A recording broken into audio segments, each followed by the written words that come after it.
皆さん、こんにちは。今日は美味しくて簡単にできる豚丼の作り方をご紹介したいと思います。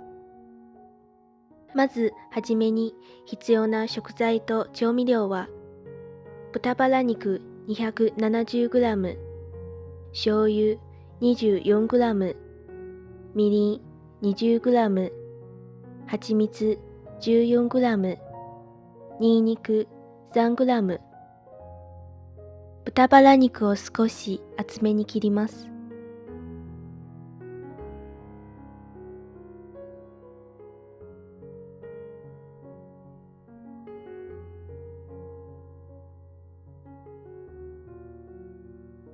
フライパンに油を入れて中火で加熱し、豚肉を並べていきます。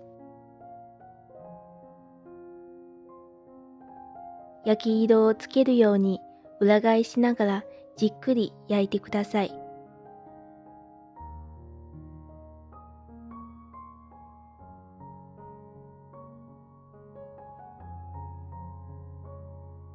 両面に焦げ色がついてきたら、焼いている間にお肉から出てきた油をキッチンペーパーできれいに拭きます。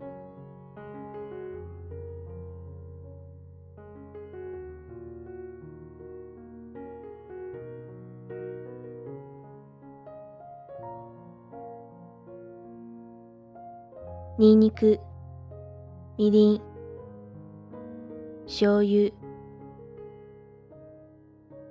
蜂蜜を入れます。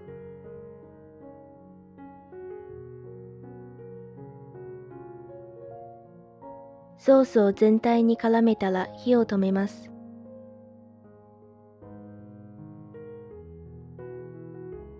盛り付けたご飯の上にお肉を乗せて、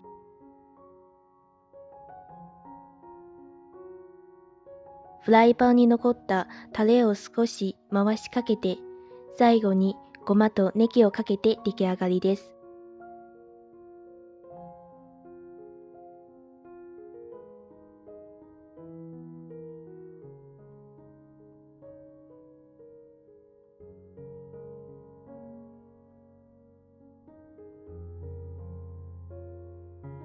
手軽な食材で作ることができるので、ぜひお試しくださいね。